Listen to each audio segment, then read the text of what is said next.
Hello everyone, this side R K Madhav, your zoology educator. देखो, ऐसा हो ही नहीं सकता कि उम्मीद बैच आए और आपके दिमाग में ये चीजें ना आए कि क्या उम्मीद सीरीज सफिशिएंट है नीट 2025 के लिए। तो इस डाउट को मैं सॉल्व करने के लिए आपको लेके आ चुका हूँ। लेकिन ये वीडियो बहुत ही मतलब आपके ना बहुत उम्मीद बैच में आपको इतना हेल्प करेगा, इतना हेल्प करेगा कि भाई पूछो ही मत। बहुत हेल्प करेगा। लेकिन आपको सिर्फ जो पीडीएफ दे रहा हूँ वो थोड़ी संभाल के रख लेना, ताकि कोई भी चीज आप स्टार्ट कर रहे हो, चाहे आप फिजिक्स स्टार्ट कर रहे हो, चाहे केमिस्ट्री पढ़ रहे हो, चाहे बायो पढ़ रहे हो, तो उसमें थोड़ी सी आपकी बहुत हेल्प हो सकती है। सबसे पहले बात करते हैं इस वीडियो के अंदर। सबसे पहला मुद्दा ये उठाएंगे कि किस स्टूडेंट को उम्मीद सीरीज को फॉलो करना चाहिए और किस स्टूडेंट को उम्मीद सीरीज को फॉलो नहीं करना चाहिए। सबसे पहली बात करता हूं मैं हु कैन फॉलो। सबसे पहली बात करता हूँ कौन कौन है ना इस उम्मीद सीरीज को फॉलो कर सकते हैं। सबसे पहली बात, जिसके ना 300 से 400 के समथिंग नंबर आ रहे हैं, उसके बीच में नंबर आ रहे हैं, 300 से 400 के समथिंग नंबर आ रहे हैं, है ना। 420 भी आ सकते हैं, 410 भी आ सकते हैं ना। ऐसे कुछ नंबर आ रहे हैं, 250, 200, 300, ऐसे कुछ नंबर आ रहे हैं। और वो चाहते हैं कि नहीं मेरे को है ना, मतलब करूं या नहीं करूं, तो भाई आप कर सकते हो। क्यों? क्योंकि आपकी इतनी अच्छी तैयारी नहीं चल रही है। उम्मीद सीरीज ऐसी बैच है जो है ना प्रॉपर आपको पढ़ाया जाएगा। प्रॉपर एक ना वन शॉट तो है, क्रैश कोर्स तो है, लेकिन भाई ये पूरा डिटेल कोर्स के वे में आपको पढ़ाया जाएगा। तो आपकी तैयारी है ना बहुत अच्छी हो सकती है। दूसरी बात, जिसका सिलेबस है ना 50% से भी कम है, जिसका सिलेबस 50% से भी कम है और चाहता है कि मैं उम्मीद बैच को फॉलो करूं, यस आप कर सकते हो, आराम से पढ़ सकते हो।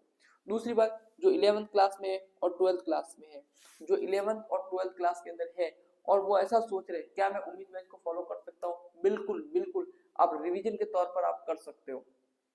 आपका 11th हो चुका है तो आप 11th का पोर्शन कीजिए, समझ लो। साथ साथ में आपको लगता है कि नहीं मेरे पास टाइम है, तो आप 12th का भी देख लीजिए, क्योंकि एक दो महीने के बाद तो आप 12th में आओगे। या फिर आप 12th में हो और आपको लगता है कि नहीं मेरे को अच्छे से तैयारी करनी है, नीट एग्जाम भी देना है साथ में, तो आपको फॉलो बिल्कुल करना चाहिए। बिल्कुल बिल्कुल मोस्ट इंपॉर्टेंट है, आपको इस चीज को फॉलो करना चाहिए। तो ये मैंने आपको कुछ बता दी, कुछ कैटेगरी दिखा दी जिससे आप उम्मीद बैच को फॉलो कर सकते हो। दूसरी बात, भाई कौन नहीं कर सकता, फिर कर कौन नहीं सकता। कौन नहीं कर सकता, किसको नहीं करना है? जिसके ना 500 से 600 के नंबर आ रहे हैं, और 600 भी ऊपर भी हो सकते हैं, 560, 570, 580, ऐसे कुछ नंबर आ रहे हैं। आपके इतने नंबर आ रहे हैं और आप सोच रहे हो मैं उम्मीद बैच को फॉलो करूं, तो भाई आपके लिए कोई काम का नहीं उम्मीद। क्यों? आप बहुत अच्छा जा रहे हो, बहुत अच्छा जाओगे। देखो, मैं ऐसे मानता हूँ कि यदि आपके 500 से 400 के समथिंग कुछ नंबर आ रहे हैं, तो मुझे ऐसा लगता है कि आप कोई ना कोई बैच को फॉलो कर रहे होगे, चाहे वो ऑफलाइन हो चाहे वो ऑनलाइन हो। आप कोई ना कोई बैच को है ना फॉलो कर रहे होंगे, ये बात जहां तक मुझे पता है, जहां तक अपने एक्सपीरियंस से मैं बता रहा हूँ।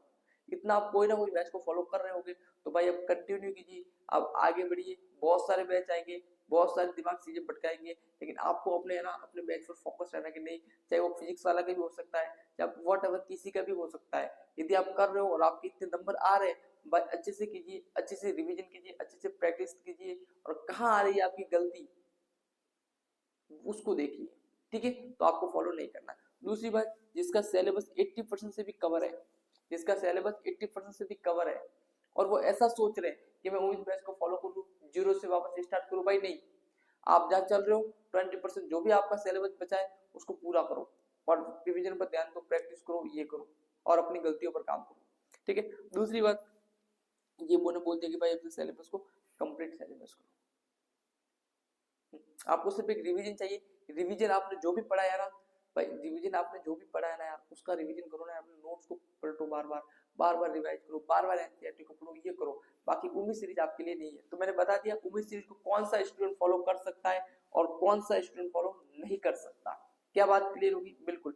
अभी चलते हैं, यदि आप कर सकते हो, आपको यदि उम्मीद बैच को फॉलो करना है, तो भाई आपको कौन से सब्जेक्ट के अंदर कैसी अप्रोच आपकी होनी चाहिए, किस किस सब्जेक्ट के अंदर आपको आपकी क्या अप्रोच होनी चाहिए। तो चलिए सब्जेक्ट की ओर।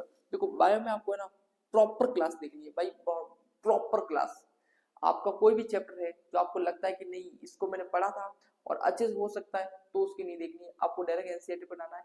एनसीईआरटी को अच्छे से पढ़ना है ना। एक एक डायग्राम क्या बोलता है, एक एक लाइन क्या बोलती है, उसको समझना है, प्रैक्टिस करनी है, रिविजन करना है और पीवाईक्यू करना है। लेकिन आपको लगता है कि नहीं, ये चैप्टर मेरा एक बार भी नहीं हुआ, ये चैप्टर मेरा सही नहीं हुआ, 10% तैयार है, 90% सिलेबस मेरा तैयार नहीं है, तो आपको प्रॉपर नोट्स बनाना है। प्रॉपर नोट्स क्लास के साथ साथ प्रॉपर नोट्स बनाने हैं, ठीक है। कोई भी डायग्राम है, कोई भी कॉन्सेप्ट है ना, तो आपको ना एक चार्ट, फ्लो चार्ट होता है ना, वो समझो, फ्लो चार्ट बना करके समझो, क्योंकि नीट के अंदर तो बहुत सारी चीजें कंसेप्ट चलता है, तो कंसेप्ट को समझने के लिए सबसे अच्छा क्या है, फ्लो चार्ट बनाओ। माइंड मैप होता है ना, ऐसा कुछ बनाओ। दूसरी बात, यदि आपको माइंड मैप चाहिए तो जाइए मेरे टेलीग्राम चैनल पर, बायोलॉजी के पूरे माइंड मैप आपको ऐसी क्वालिटी के साथ अवेलेबल है कि आप देखते दंग रह जाओगे क्या माइंड मैप है, तो मेरे ही चैनल पर है, तो आप वहां जा सकते हो। दूसरी बात, आप है ना एनसीईआरटी को पढ़ो, हाईलाइटेड जो एनसीईआरटी है उनको हाईलाइट करो, कहाँ क्या क्या पॉइंट आ रहा है उसको पकड़ो, पीवाईक्यू करो, और मल्टीपल टाइम्स एनसीईआरटी रीडिंग मारो, मल्टीपल, जितनी बार मार सकते हो ना यार उतनी बार मारो। एनसीईआरटी की रीडिंग बहुत बार मारो, जितना हो सकता है उतनी बार मारो, जितना आप पॉसिबल कर सकते हो ना उतनी बार मारो। तो दूसरी बात, केमिस्ट्री की मैं बात करूँ तो आपको ना क्लास को प्रॉपर देखना है, प्रॉपर जो भी आपको लिखाया जा रहा है उसको प्रॉपर चीजें करनी है, ठीक है।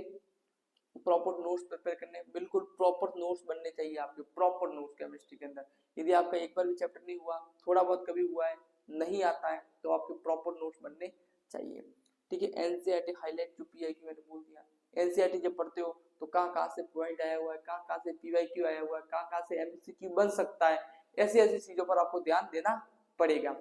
दूसरी बात, आपको revision practice, revision practice, revision practice, revision practice, इन चीजों पर ज्यादा ध्यान देना पड़ेगा, ठीक है। दूसरी बात, बस इतना कर लेना भाई, पीवाईक्यू एमसीक्यू है ना, सब कर लो, डीपीपी वगैरह सब लगा लो, जो वो आपको दी जाती है ना उसको प्रॉपर करो, बस यही है, बाकी कुछ भी नहीं करना है धीरे धीरे किसी के।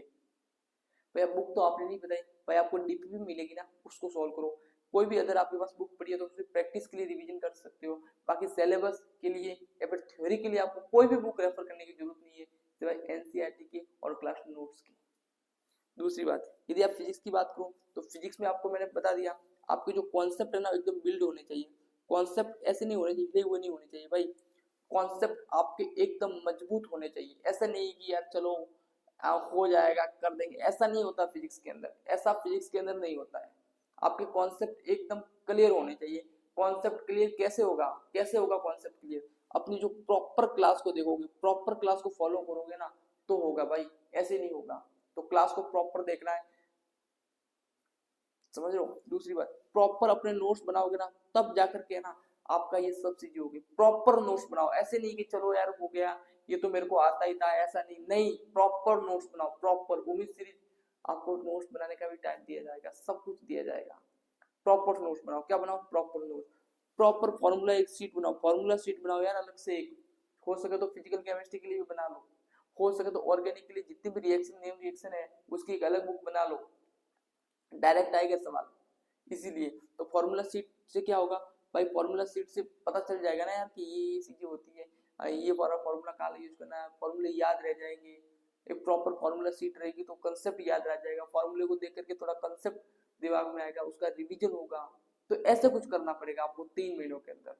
दूसरी बात भाई, revision practice practice, revision practice practice, जितनी बार रिवीजन करोगे परफेक्ट बनते जाओगे, जितनी बार प्रैक्टिस करोगे बेस्ट करते जाओगे, जितनी बार प्रैक्टिस, जितनी बार रिवीजन करोगे भाई मचा के लोग दोगे।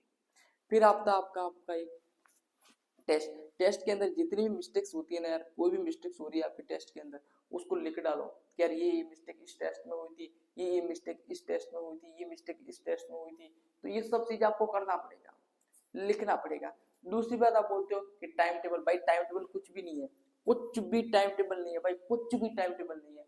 आपकी कोई भी उम्मीद बेंच है, उम्मीद बेंच है, उसकी क्लासेस होती है, अगर ऐसा हो तो टाइम टेबल बना दूंगा, लेकिन चलो कोई बात नहीं, आपकी उम्मीद सीरीज है उसकी जो भी क्लास है उसको प्रॉपर फॉलो करना है, फिजिक्स केमिस्ट्री में जो भी आपको डीपीपी दी जाती है उसको प्रॉपर फॉलो करना है, ठीक है। एनसीईआरटी के हाईलाइट को पढ़ना, पीवाईक्यू को पढ़ना, ये करना है, ये करना है, ये करना है, बाकी सब चीजें आपको करना पड़ेगा, खुद को ही करना पड़ेगा, बाकी कोई नहीं आने वाला करने के लिए। Thank you so much.